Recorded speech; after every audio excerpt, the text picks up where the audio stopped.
जय श्री कृष्ण बंधुओं, आपके अपने चैनल भक्ति की शक्ति में बहुत बहुत स्वागत है।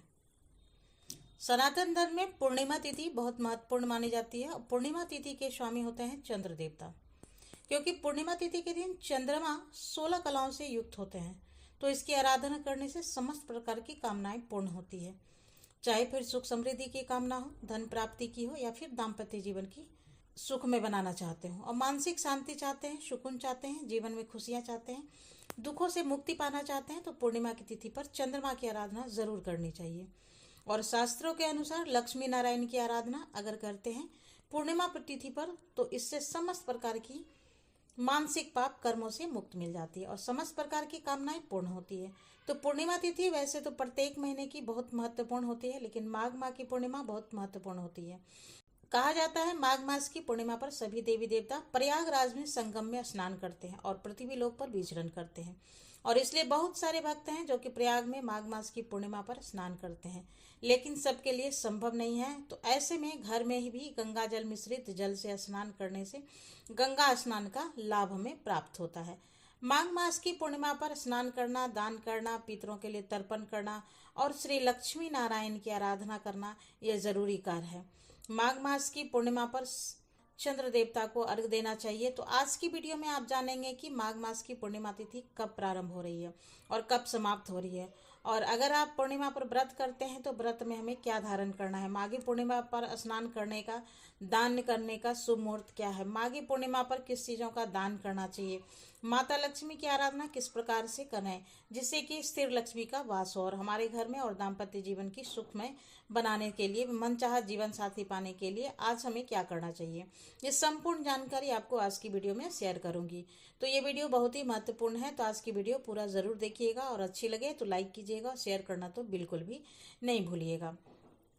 तो सबसे पहले जानते हैं कि पूर्णिमा तिथि कब से प्रारंभ हो रही है और कब समाप्त हो रही है, और पूर्णिमा तिथि का व्रत हमें कब धारण करना है। तो देखिए, माघ मास की पूर्णिमा तिथि का प्रारंभ हो रहा है 1 फरवरी 2026 को, यानी कि रविवार की सुबह 5:52 पर, और पूर्णिमा तिथि का समापन होगा 2 फरवरी को सोमवार के दिन सुबह 3:38 पर। तो सूर्योदय कालीन तिथि के अनुसार माघ मास की पूर्णिमा 1 फरवरी 2026 रविवार को मनाई जाएगी।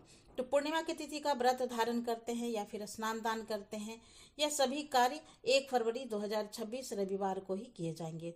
तो इस दिन सूर्योदय काल का समय रहेगा 7:10 पर, और सूर्यास्त का समय होगा शाम 6:03 पर। तो पूर्णिमा तिथि पर ब्रह्म मुहूर्त में स्नान करना चाहिए। तो ब्रह्म मुहूर्त का समय होगा 5:24 से लेकर सुबह 6:17 तक। हालांकि इसके बाद भी आप स्नान कर सकते हैं, लेकिन पूर्णिमा पर ब्रह्म मुहूर्त का स्नान सर्वाधिक श्रेष्ठ माना जाता है।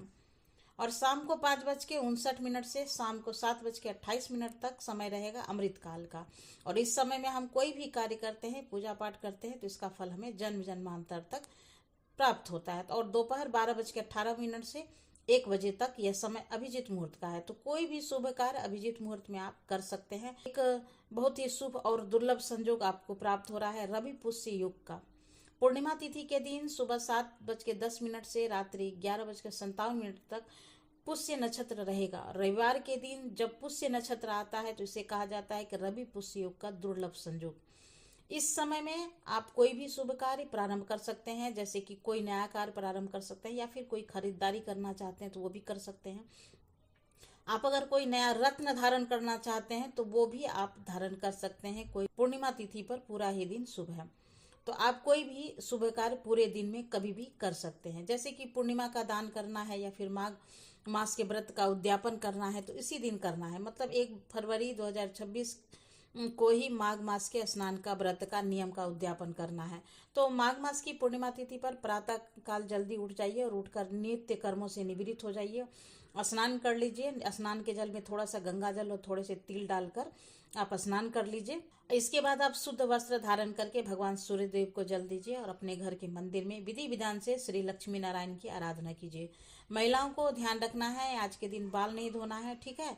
और सुहागन महिलाओं को अमावस्या और पूर्णिमा के दिन बाल नहीं धोना चाहिए, इसे शुभ नहीं माना जाता है। तो इस बात का आपको ध्यान रखना है। जैसे कि आप पूर्णिमा पर व्रत करते हैं, पूर्णिमा का व्रत करते हैं, तो आप उससे पहले ही दिन पहले से ही बाल धो लीजिए।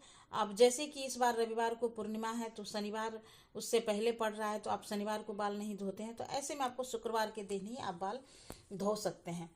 और शनिवार पर आप लहसुन प्याज का त्याग कर दीजिए, मतलब आप बाल धोने के बाद लहसुन प्याज नहीं खाना चाहिए। और फिर रविवार को पूर्णिमा है तो आप व्रत कर सकते हैं, ठीक है।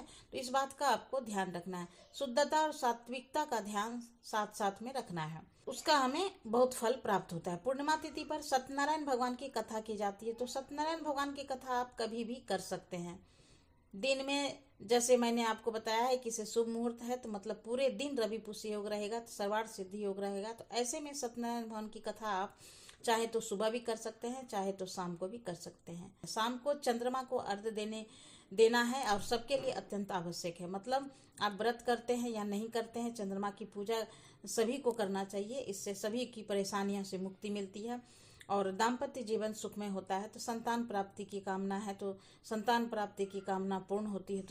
तो चंद्रमा को अर्घ कच्चे दूध से देना है। गाय का दूध मिल जाता है तो सर्वाधिक श्रेष्ठ है, और गाय नहीं मिलता है, गाय का दूध नहीं मिल रहा है तो पात्र में पहले गंगाजल डाल दीजिए। फिर जो भी दूध आपके पास उपलब्ध है वो कच्चा होना चाहिए, उबला हुआ ना हो, इस बात का ध्यान रखिएगा। और गंगाजल में दूध मिलाकर और थोड़ा सा जल डालकर उसमें थोड़ा शहद या फिर मिश्री डाल दीजिए और अक्षत डाल दीजिए, सफ़ेद पुष्प डाल दीजिए। और शाम को जब चंद्रोदय होता है तो चंद्रमा के दर्शन करते हुए चंद्रदेव को अर्घ्य दीजिए। मंत्र है ओम सोम सोमाय नमः, ओम सोम सोमाय नमः। इस मंत्र का जप करते हुए चंद्रदेव को अर्घ्य देना है, आरती कर लीजिए, मतलब धूप दीप दिखाकर पूजा कर लीजिए। और 1 फरवरी को चंद्रोदय का समय रहेगा 5:43 पर।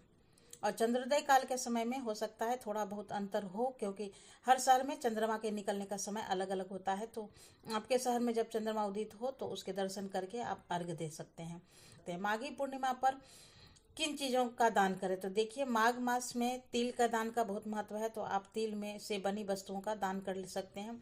तिल किसी भी पात्र में रखकर और गुड़ के साथ दक्षिणा के साथ किसी भी ब्राह्मण को, पुजारी को दान कर सकते हैं। इसके अलावा अन्न का, धन का, वस्त्र का, आप अपनी सामर्थ्य के अनुसार किसी भी वस्तु का दान आप कर सकते हैं। और पूर्णिमा तिथि है तो उस खीर की सामग्री आप दान कर सकते हैं और खीर बनाकर आप दान कर सकते हैं, ठीक है।